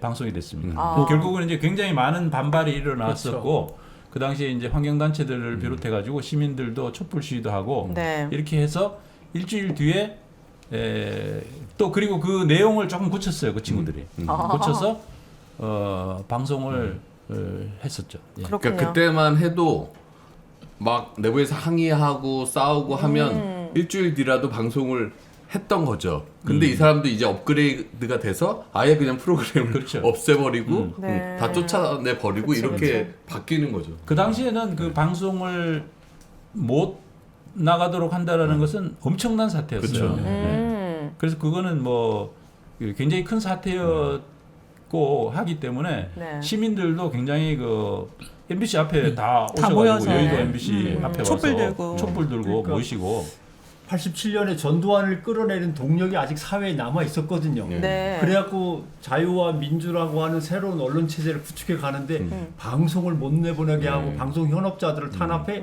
하면서 촛불이 다시 확 네. 아, 할 수 있으니까 그랬군요. 그때는 그렇게 함께들 연대한 힘이 있어가지고 밀고 나갔는데 네. 지금은 이제 그런 게 없는. 보니까 이진숙 씨 입장에서는 내가 막 엄청 단식했잖아요. 3명 안에 들 정도 열심히 단식해내 남는 거는 그냥 몸 망가지고 살만 빠지고 고생했다 말뿐인데 내가 김재철에 딱 줄을 섰더니 막 승승장구하고 그쵸. 내 밑에 또 네. 라인이 생기고 이러면서 그렇게 됐을 것 같은데 저는 김재철 전 사장하고 검찰 출입을 같이 했어요. 아. 검찰 출입. 네. 그래서 그래서 사장이 되는데 저 MBC 철학과는 안 될 텐데 라고 했는데 나중에 이진숙 씨가 들어가는데 저 사람이 저기에 딸려 들어갈 사람이 아닌 것 같은데 내가 잘못 알고 있었나? 저줄의 외수나. 네, 인지 부조화가 진짜 신처장처럼 네. 나도 저 사람이 저기 저런데 왜, 들어갈 사람이 아닐 것 같은데라고 저도 헷갈렸던 것 같고 그 전에 무슨 일이 있었냐면 전두환을 이제 끌어내린 다음에 노태우가 막 이제 등장하기 시작할 때 네.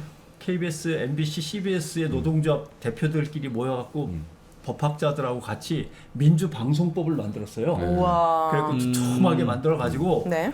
뭐 MBC와 KBS의 어떤 구조들을 뿐만 아니라 이것저것 해갖고 막 만들어서 그때는 뭐 엄청난 여소야대 상황이어서 제출하면 바로 야당이 통과시켜 주기로. 네. 그런데 갑자기 3당 합당이 벌어진 거예요. 오. 그 야당하던 사람들이 전부 다 여당으로 건너간 거예요 다음날. 어머. 그랬죠. 그리고 이게 휴지증이 된 거예요. 그래갖고서 이제 그걸 하던 사람들은 뿔뿔이 흩어져서 좀 피해 다니고 하는데 그 다음에 이제 KBS, MBC는 그래도 우리는 추진하겠다고 하면서 새로운 민주 방송을 위해서 이제 하다가 이제 다 아까 얘기한 잡혀가는 일이 벌어지고 네. 그 다음에 그게 이제 꺾이면서 이제 새로운 인물들이 새로운 시대가 열리는데 그 시대는 민주화 이런 거 외쳤다가는 잡혀 들어가는 시대고 뭔가 우리도 새로운 각자 도생의 길을 찾아야 되는 거 아니야 하는 이제 뭔가 흑화되는 어떤 발화점이 있었던 것 이명박 같아요. 시기예요 이때가? 그때는 노태우의 막판으로 가는 거죠. 너무 옛날 얘기네. 우리 지금 현대사. 지금 잠깐만. 제가 현대사, 태어날 때 현대사. 대통령이 그러면서 김대중 노무현 10년을 버티고 기다리다가 이제 막 솟아오르고 하는 거죠. 아, 그랬군요. 그러면 MBC가 이렇게 많은 또 KBS도 이렇게 많은 우여곡절이 있었는데 지금 이 순간 2024년도 지금 7월이 가장 큰 위기라고 느끼십니까? 가장 큰 위기죠. 지금이 7, 8월 해서 그게 이제 어쨌든 이명박근혜 정권 시절에 그렇게 고통받고 싸워서 결국 그러니까 지켜냈는데. 정권을 다시 되찾고 네. MBC 사장 이제 최성원 선배가 이제 사장 되는 MBC가 되면서 이제 정상화의 길을 계속 걸으면서 그것도 처음엔 사실 우여곡절도 많고 시행착오도 되게 많았어요. 그래서 선배님도 처음에 이제 사장 될 때는 되게 큰 각오로 하셨을 텐데 막상 사장 하시고 나니까 여러 군데서 막 사고도 나고 처음에 힘들었거든요. 그런 거 이제 한 해, 두 해 지나면서 내부 구성원들도 다시 실력이 쌓여서 그리고 국민들 신뢰도도 하나하나 올라가다가 네. 이제 MBC가 다시 전 국민의 사랑받는 방송으로 만들어졌는데 네. 이게 이제 8월 이후 다시 뒤바뀔 수 있다고 하니까 내부 구성원들이나 뭐 허탈감, 분노 그렇죠. 이런 게 상당히 크죠. 자, 이진숙님의 이력을 좀 알아봅니다. 적폐 언론인의 이름을 올릴 수밖에 없었던 사건들이 아주 많은데 가장 대표적인 게 세월호 사건입니다. 그리고 이태원 이태원 지난해 네. 이태원 참사 때 네, 이태원 네. 본인 얼마 전에, SNS에 그 이태원 그러니까 참사는 대통령이 이태원 참사가 좌파 언론들이 선동해서. 사람들이 모이게 선동을 해서 뭐 기획된 거다라는 얘기를 했는데 네. 똑같은 인식을 드러냈던 거예요. SNS에 올렸었죠. 맞아요. 네, 그런 발언 기획된 거다. 뭐 젊은이들을 불러냈다. 특정 언론이. 그리고 노동 탄압 전력이 참 화려하다고 하는데 어떤 게 있죠? 노동 탄압. 최성원 선배 잘랐고. 해고되고 잘랐고. 해고됐을 때 네. 네, 적폐 임원이었고. 경영진이었고 네. 네. 예. 또 그 누구 김재철 씨가 네. 했던 많은 그 상상을 불허하는 그러한 그 노동 탄압 그리고 이제 기자 PD들의 그 제작 자율성에 대한 탄압 이런 것들을 보좌하면서 같이 했던 그런 사람이라고 생각하시면 되죠. 그때 기억으로는 예전에는 없던 방식인데 네. 방송사 노조가 이제 파업을 막 했잖아요. 90년 그때부터 막 계속했으니까 88년부터 계속 한 거나 마찬가지인데 쭉 이어지다 보면 그 전에는 노조가 뭐 하다 보면은 물건을 건드릴 수도 있고 유리창이 한두 장 깨질 수도 있고 예를 들면 뭐 와일드했네요.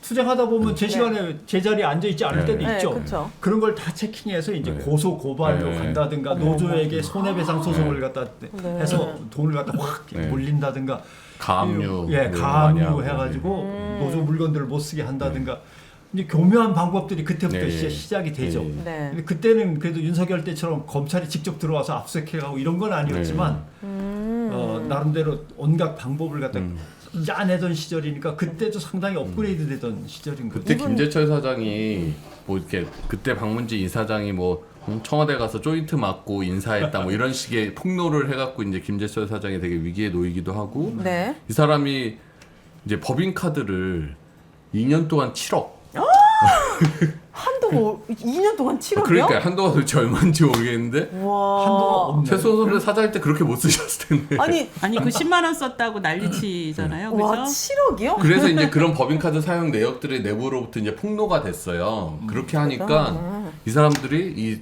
이 정보 유출을 찾겠다라고 스파이웨어 악성 프로그램을 이제 만든 거예요. 네. 만들어서 이 정보 콘텐츠 실장이 이렇게 하면 정보 보안을 할 수 있습니다 하고 뭐 이진수, 안광한 이런 당시 경영진들한테 보고를 한 거죠. 네.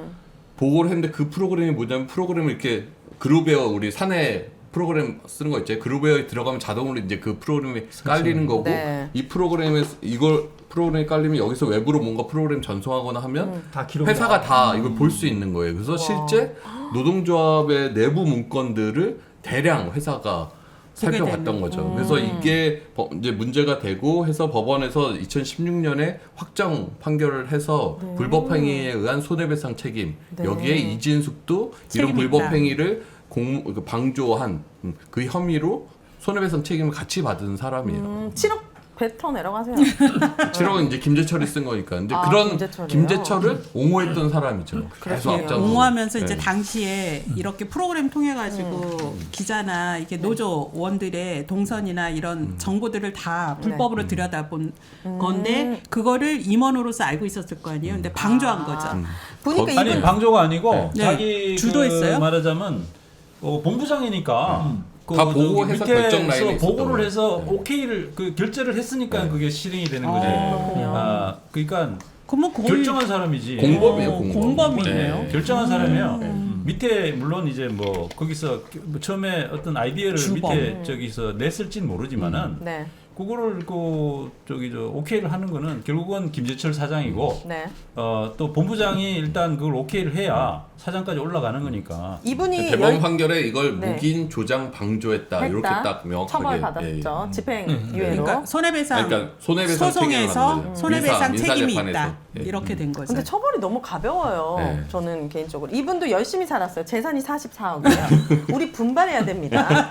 그리고 IMBC 주식도 1,200만 원을 보유하고 있어서 이해충돌 논란이 네. 있는데 인사청문회를 하게 되면 주요 쟁점 어떤 게 될 거라고 예측하십니까? 일단 이번에 그 윤석열 대통령이 후보자로 임명을 하면서 그 임명한 사유가 이분이 이제 적임이다. 네, 이렇게 적임이다. 얘기한 건데 과연 이분이 적임이냐? 이 자질 논란부터 있다라고 생각하거든요. 예. 네. 예. 이분이 MBC의 공영성, 공공성을 파괴했던 장본인인데 네. 방송통신위원장이 파괴를 방송에 했으니까 적임자지. 파괴를 해야 이미 되니까. 그걸 뭐 지금 저기 하는 거지. 게다가 이제 그 뭐야 이진숙 씨는 그 당시에 MBC 민영화 그렇죠. 그거를 한번 시도를 했던 사람이기 때문에 아마 그 점이 상당히 그 고려가 되지 않았을까 하는 그런 생각도 드네요. 그래서 이진숙 씨가 이런 여러 가지 흠결이라고 할 수 있는 부분에도 불구하고 정부가 이진숙을 방통위원장으로 임명한 건 결국 MBC를 민영화시키려는 것 아니냐라는 네. 얘기가 그래서 나오는 거죠. 좀 공개 협박이다라고 생각해요. MBC 너희들 말 안 들으면 정말 이진숙이 2012년에 민영 음모 꾸미다가 적발됐는데 12년 만에 다시 복귀하는 거잖아요. 그러니까 MBC 정말 민영화할 수 있다라는 거를 공개적으로 협박하는 거 아닌가. YTN 맨날 뭐 팔 거야 그러더니 못 진- 팔았는데 네. 진짜 이번에 팔듯이. 팔았어요. 네. 뭐 MBC 민영화 지난번에 말만 한 것 같지 이번엔 진짜 또 이렇게 협박을 하는 거겠죠. 그러니까 윤 대통령이 인사청문 요청서에다가 이진숙을 행동하는 언론이에요. 무슨 행동을 하는지가 근데 중요한 그 앞이 더 중요해요. 네. 저는 이거 오보 및 왜곡 보도를 바로잡고 어머나. 진실을 규명하기 위해 소신을 갖고 행동하는 언론인. 윤석열 대통령이 판단한 네. 평가. 그리고 방송의 공정성과 공공성을 담보할 수 있는 환경 조성에 대한 요구가 어느 때보다 높은 이 시기에 사명감과 책임감을 갖고 알긴 임무를 하네. 완수할 수 있다. 어느 때보다 높다는 걸 또 아는 뭐라고 거야. 썼냐면 네. 방송 기자 시절부터 뭐 사실을 기반한 균형 있는 일처리를 해온 만큼 여야 추천위원으로 구성된 합의제 행정기구의 장으로서 뭔가 적임자다.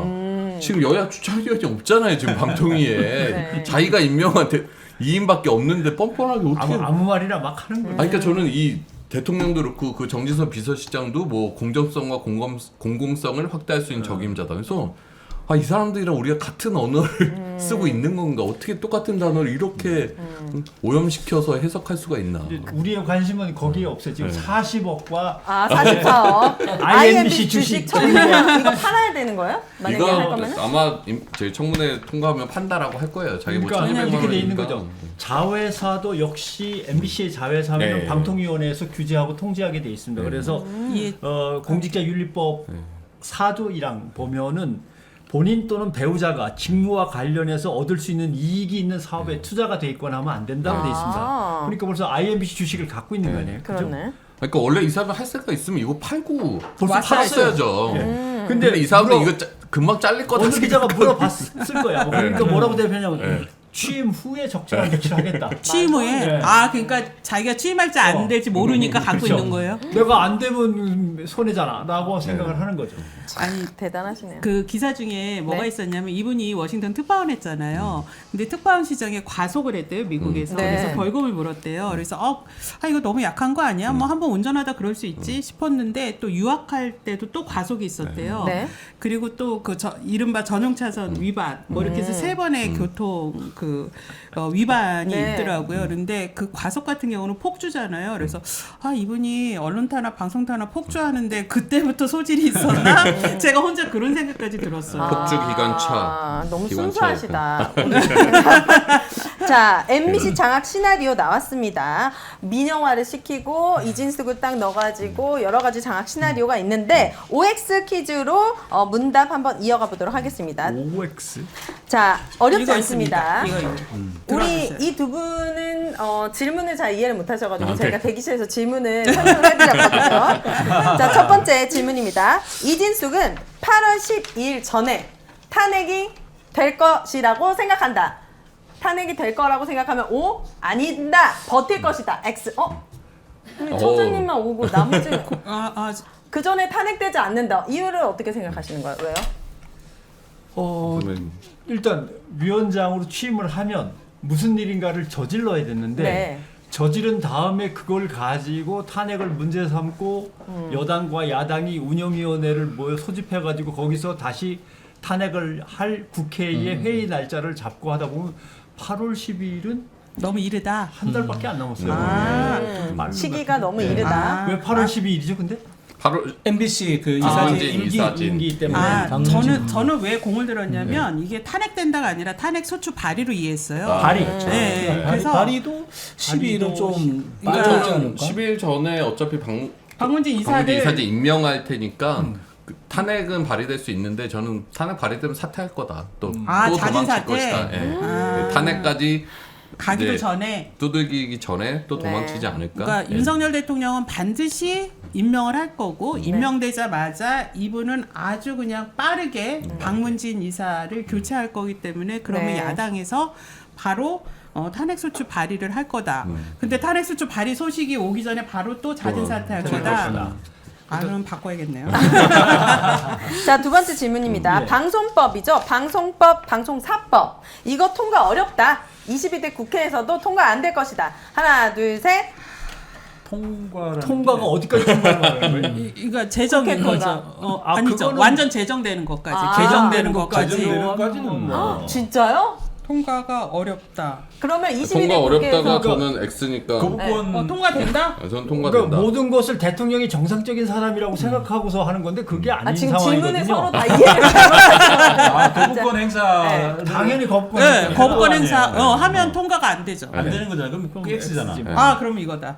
저는 통과된다. 그래도 돼야 된다. 이거 돼야 된다. 돼야 된다. 희망을 그럼 나도 걸고. 돼야 된다고 예. 해야겠네. 아니 저는 어느 순간 대통령이 거부권을 행사할 수 없는 형국이 올 것이다. 그리고 맞아요. 거부권을 행사하더라도 국민의힘 내부의 이탈표나 이런 정치 지원 변동에 의해서 방송 3법 플러스 뭐 방통위 설치법까지 이걸 통과시킬 수밖에 없는 형국이 올 것이고 네. 우리가 만들어내야 된다. 지금 오고 있는 것 같습니다. 네네. 네, 기시감이 듭니다. 자, 2인 방통이 조만간 끝날 것이다. 하나, 끝난다. O, 아니다. X. 하나, 둘, 셋. 끝난다. 안 끝난다.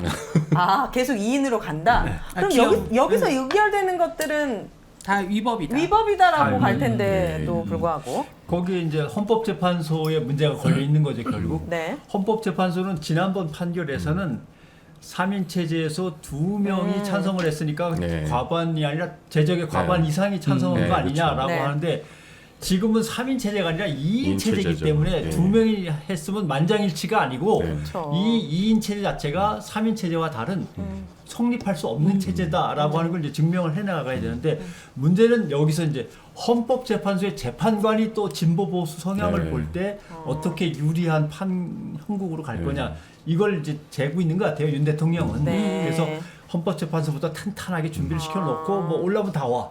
뭐 2인 방송 체제 갖고 안 된 거 다 갖고 오겠다고?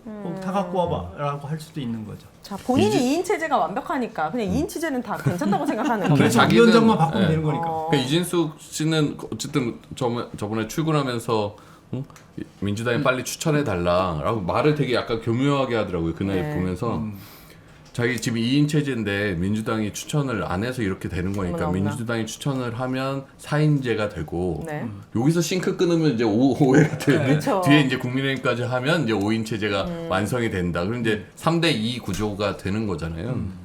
근데 이제 방통위 2인 체제를 갖고 민주당의 책임을 돌리려고 하면 어쨌든 최민희 후보자를 7개월 동안 임명 안 하고 시간을 끌었다는 것에 대한 네. 뭐 왜 그렇게 끌었는지 그때 과정에 대해서 뭐 사과를 하든 반성을 하든 방통위를 갖고 방송자의 도구로 쓰지 않겠다고 뭐 선언을 하든 이런 게 있어야 되는데 그런 과거는 싹 잊고 네. 지금 그냥 자기들도 2인 체제에 관련해서 계속 논란의 여지가 있으니까 5인 체제 빨리 만들어 달라 이 얘기만 계속 근데 하고 여당이 있는 거예요. 3인이고 야당이 2인이라면서요. 예, 예. 그냥 임명해서 다수결로 하면 어차피 여당한테 유리하잖아요. 근데 그렇죠. 왜 임명 안 하는 거예요?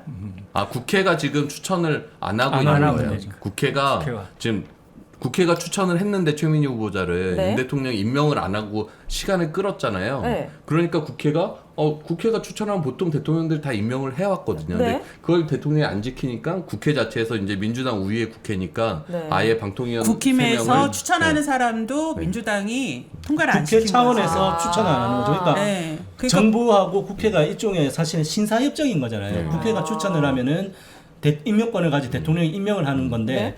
이제 지난해에 최민희 그 지금 야당 의원에서부터 추천을 해서 국회가 했음에도 이제 대통령이 임명을 안 했잖아요. 그런데 이거는 사실 지금도 방심위원 보면은 최선영 교수님이잖아요. 네. 그러니까 어쨌든 추천을 한 사람에 대해서 정부가 임명을 안 하고 있다라는 거죠. 그러니까 이 부분을 해소하기 위해서는 그 국회에서 정상적으로 추천을 했던 사람들에 대해서 왜 안 받는 거예요, 윤석열 그러니까 대통령? 그 자기 멋대로인 거죠. 그러니까 법을 잘 아는 사람이라 네.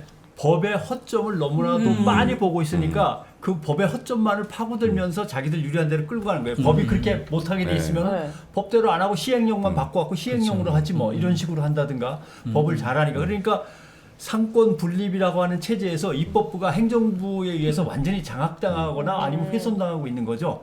그래서 아니, 네. 추천을 해도 니들이 추천한 것만 안 받고 우리 쪽 거는 빨리 통과시키고 뭐 이렇게 되는 거고. 그러니까 본회의에서 추천하면 대통령이 언제까지 임명한다는 규정이 없는 거예요. 그걸 보통 본회의에 추천하면 대통령이 적정한 시기에 바로 임명을 했는데 그걸 안 하고 7개월을 끈 거고 지금도 본회의에서 아마 예를 들어 그럼 여 1명, 야 2 이렇게 3명을 추천을 하면 네. 또 대통령이 여만 임명할 수도 있어요. 이런 대통령이면. 그러면 여당 셋이 되는 구조가 아니 되니까. 윤석열 대통령 입장에서 이 사람 진짜 바보 같네.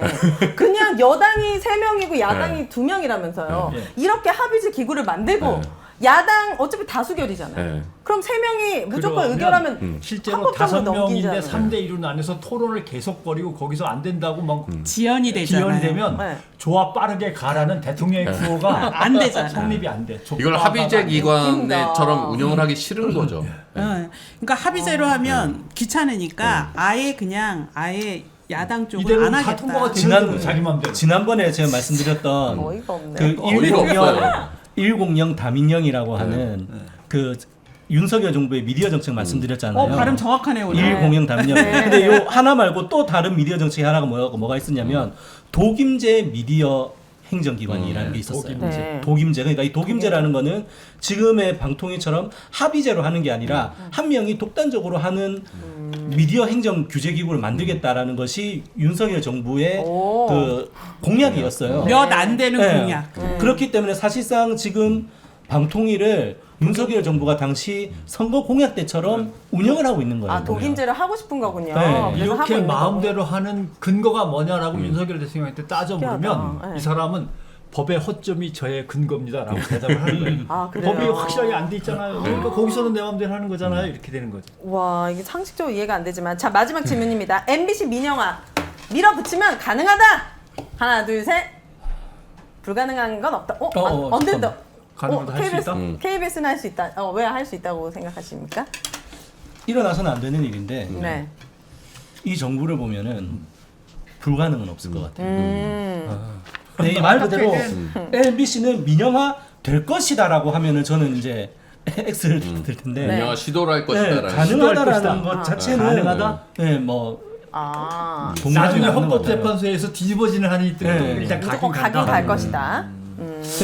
아까 말씀드렸던 것처럼 뭐 MB 때하고 윤석열 정부 때 언론 정책의 차이점에 대해서 좀 잠시 얘기를 하셨었는데 저는 가장 큰 차이가 MB 때는 어쨌든 공영방송을 장악을 해서 자기네도 홍보 수단이라든지 치력을 알리는 수단으로 쓰려고 장악을 하려고 했던 것 같아요. 근데 아까 이 돌아온 이동관이라든지 MB 때 사람들이 그때 깨달았던 게 네. 이 공영방송은 장악이 안 되는 애들이구나. 장악을 할 수 없구나. 그렇다면 얘네들은 그냥 없애버리는 게 맞아. 아니면 망가뜨려. 라고 생각을 하는 것 같아요. 그래서 나쁘다. YTN도 매각을 해버리고 KBS는 수신료로 그냥 망가뜨려버리고 그러면 MBC도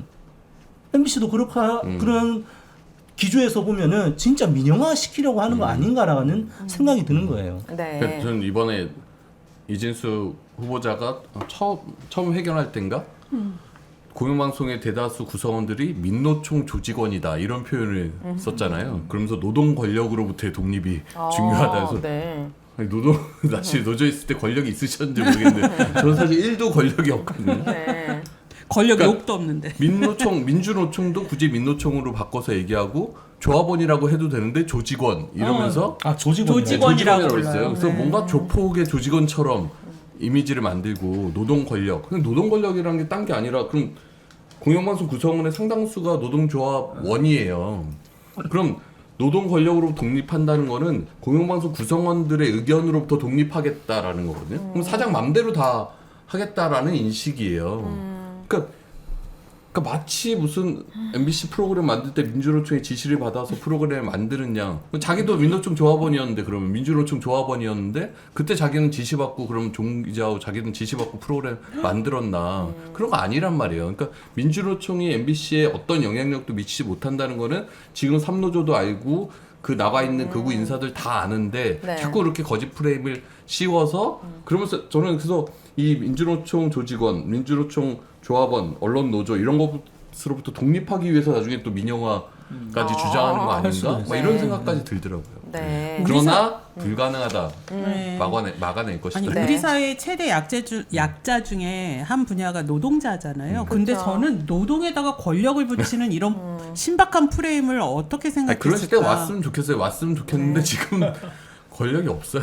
아니 언론사에 언론인 노동이 없으면 어떻게 돌아갑니까? 그러니까. 그거 좀 이해가 안 되고 자 마지막 남은 언론입니다. MBC 힘내라 토크 콘서트 내일 무료로 하고 있어요. 여러분 MBC 상암 광장에 다 모여주시면 되는데 날씨 요정이 또 도와줘가지고 그럼. 내일은 비가 내일 안 비 안 와요. 와요. 아, 진짜. 제가 비 안 온다 그랬잖아요. 네. 지난 몇 주 동안 계속 날씨만 바라고 있었는데 네. 이제 맑음까지 갔어요. 이제 네. 해가 떠요. 네. MBC. 좋습니다. 그래서 오늘 진짜 많은 분들이 함께 해주고 계신데 심은정님, 풀 뜯는 고양이님 이제 이름만 봐도 이름 다 외우고 알고 박현우님, 불 뜯는 고양이입니다. 네, 광채님 내일 꼭 오셔가지고 핸드폰에 본인 아이디 이렇게 쓰고 계시면 오셨구나 이렇게 알 수 저 진짜 있을 한번 만큼. 뵙고 싶어요. 이 풀떼기 네, 고양이님, 이은진님. 심은정 저희 님. 민원연 부스로 오세요. 요 네. 컴티님들 보실 수 아, 있으니까. 부스로? 제가 아이스크림 네. 사겠습니다.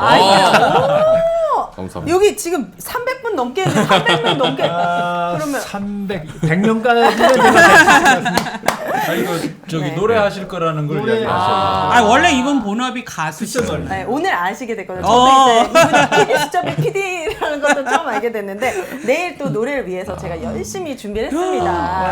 되게 기대된다. 어려운 노래를 고르셨어요. 네, 그래서 오윤혜가 잘하나 못하나 오셔가지고 한번 감시도 부탁드리고 많은 분들 오셔서 눈으로 같이 인사하고 진짜 그래도 이렇게 언론을 사랑해주시고 지켜주시는 시민분들이 있다는 걸 알면은 많은 분들이 힘이 날 것 같아요. 우리 기자님 오시잖아요. 내일 세븐일레븐에 가서 아이스크림부터 확보를 해야 돼요.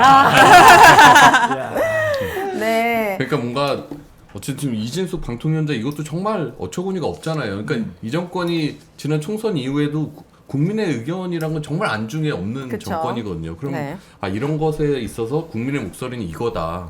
응? 방송 자각에 대해서 우리 시민들이 얼마나 분노하고 있는가를 네. 내일 MBC 광장에서 모인 시민들의 힘으로 좀 보여줬으면 좋겠어요. 그래서 그러니까요. 저는 정말 이 서울 시내에 계셔 수도권에 계시는 모든 분들은 윤석열 정권의 방송장에 반대하는 모든 시민분들은 내일 저녁 7시 7시에 시작하니까 조금 일찍 한 6시 반 네. 상암 MC 광장으로 꼭 오셨으면 좋겠다. 멀리 계셔갖고 비행기표리 갑자기 마련 안 되시는 분들은 네. 오마이TV로 네, 예. 오마이TV로 저희 언론아싸 생중계로 합니다. 와. 우리 언론아싸가 또 이거 다 출연하시잖아요. 컴티님과 우리 오윤혜님까지. 네. 그래서 언론아싸 총 출동하는 네. 이 콘서트를 저희 생중계 하는데요. 네. 저희가 요즘 계속 홍보를 나가고 있어요. 시민 홍보를요. 우와, 근데 더운데. 이진숙 씨가 후보자로 지명됐다 이러는데 시민들 반응이 달라요. 그러니까 이진숙을 너무 잘하는 거예요. 그 전에 그래요? 김홍일은 몰랐어요. 네. 김홍일은 누구지? 막 이랬는데 네. 이진숙 이러니까 이제 왜 저렇게 됐지? 이런 것도 있고요. 그렇구나. 저희가 전단지를 드리는데 정말 너무나 열심히 보고 계십니다. 그래서 분위기가 달라지고 있습니다. 물티슈. 어떤 어떤 언론에서 뭐 여론조사를 했던데요. 여론조사 했는데 반대가 뭐 반대가 과반수가 넘게 국민 과반수가 넘게 이진숙 임명을 반대한다고. 아니, 네. 당연히 그런 이게 결과도 더 알려지면 아마 한 70% 이상은 반대하고. 이번에 감동적인 사연이 있는데 저희가 시민들한테 더 홍보하려고 작은 물티슈를 만들었어요. 네. 왜냐면 전단지 받는 것보다 맞아. 물티슈에다가 딱 그 콘서트 네. 박아가지고.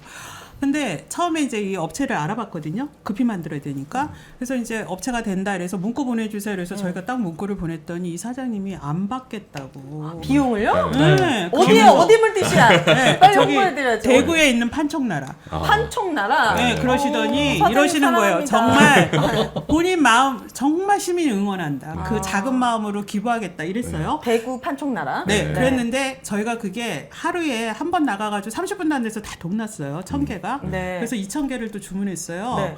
그래서 또 그걸 막 급히 또 만들어 주신다는 거예요. 새벽 어머나. 배송으로. 그래서 너무 감사하다 이랬더니 또 문자가 왔어요.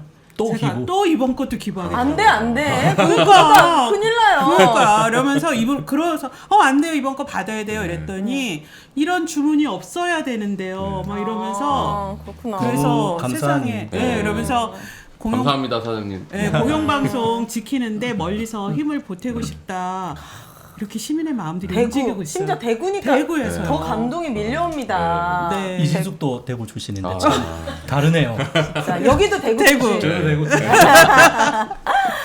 오늘 정말 두 대 언론인 분들과 함께 과거부터 쭉 이 언론의 역사를 훑어본 것 같아가지고 저는 정말 이해가 잘 되었고 개인적으로 우리 또 변상원 기자님 같은 경우에 댓글에도 있는데 좀 권력력을 이제는 좀 발휘하셔서 방통위원장 이런데 안 가십니까? 옷것만 계시지 마시고요. 네, 좀 부탁드립니다. 이진숙 같은 후배가 하다가 떨려놨는데 또 제가 그런 자리가 그러면 뭐. 난 이게 문제라고 생각합니다. 네. 여러분들 많은 응원과 지지 부탁드리고 7월 11일 바로 내일입니다. 목요일 저녁 7시에 MBC 상암 광장에서 뵙기를 기다리고 있겠습니다. 두 분의 네. 네. 끝 인사 네네. 해주시죠. 네. 마지막 네. 인사. 네. 이제 집에 가셔야죠. 내일 집에 계속, 가야지. 네, 네. 계속 있으시려고 내일 하세요. 하여튼 그 광장을 오시죠 뭐. 네. 광장에서 한번 뵙고 광장에서. 인사드리면 좋을 것 같습니다. 네. 우리 기자님도. 글쎄요, 뭐 전체적인 걸 총괄해서 한마디를 남긴다면 네. 방송을 하다가 몰래 도망쳐서 정치권으로 가고 막 청와대로 가고 하는 사람들이 옛날에 많았습니다. 우리가 폴리널리스트라고 불렀잖아요. 물론 자기가 정치에 뜻이 있으면 그럴 수도 있는데 다시 방송으로 돌아오지는 좀 말았으면. 그럼 진짜 안 네, 이제 되죠. 그런 일이 있었으면 안 되겠다. 이제 그런 생각을 많이 하죠. 네. 그러니까 네. 돌아오면 안 되죠. 방송이 아니라 독방에 가둬야 돼요. 지금. 마음은 죄를 그렇게 지었는데. 그러니까 방통위원장 역대 방통위원장 중에 이렇게 선거 나갔다가 떨어지고 선거 나갔다 떨어지고 자유한국당 입당했다가 이런 정치색이 이렇게 뚜렷한 방통위원장 후보자는 처음이죠. 없었어요. 그래요. 그러니까 이 사실- 정권이 정말 급하구나. 어떻게든 MBC 장악하겠다 이 마음으로. 아니 이게 저는 정말 그 실수를 금치 못했던 게 이진숙 씨가 이제 방통위원장으로 내정되고 난 뒤에 이제 이진숙 씨에 대한 비판 보도들이 많이 나왔잖아요. 네. 그러니까 이제 이진숙 씨를 보호를 하려고 커버를 하려고 이번엔 또 김장겸이 나서가지고 이진숙은 그런 기자가 아니었어 뭐 이러면서 막 이야기를 하는 거예요. 세월호 뭐 무슨 뭐 전원구조 5호를 갖다가 지시한 게 이진숙이 아니었고 뭐 이런 식으로 그때 당시에 보도국장이 김장겸이었잖아요. 보도본부장 이진숙의 보도국장 김장겸이 세월호 같은 참사의 MBC 패키지로 묶여 보도를 있었는데. 완전히 기레기 보도를 만들어 놓은 정말 당사자들인데. 그 당시 MBC 기레기 보도의 총 책임자가 김장겸, 이진숙이었는데 그 두 사람이 서로를 보호하면서 지금 국민의힘에서 지금 저러고 있는 그 모습을 보면서 야 정말 참 대한민국 많이 망가졌다. 그리고 최성호 선배 이제 사장되는 그 국면에서 저희 내부 구성원들이 세월호 유가족들한테 사죄를 하고 사실 복귀를 했거든요. 저희의 지난 2014년 보도 태도 그 이후에도 세월호 유가족 특조위 이런 것 폄훼하고 이런 보도들이 쏟아졌단 말이에요. 그래서 내부 구성원들은 그때를 이제 반성하고 돌아보면서 이제는 정말 국민의 품으로 돌아가겠다라고 약속을 하고 사실 우리가 올라갔던 건데 이 인간들이 지금은 그걸 다 그냥 무슨 언론노조 조합원 책임으로 다 떠밀고 자기들은 마치 책임이 없는 양. 그러면 그때 너무도 아무것도 안 했다는 얘기 아니에요? 그러니까요. 너무 비겁한 행태고 정말. 오늘 날 새겠네요. 이분들 진짜 정말 억울한 거 많네. 아니 그냥 그리고 마지막 네. 광고 하나. 네. 내일 네. 현장에 오시면 저희 민원연 부스로 꼭 찾아주세요. 부스가 저희가 있군요. 네. 언론장악 일지를 만들었어요. 급히.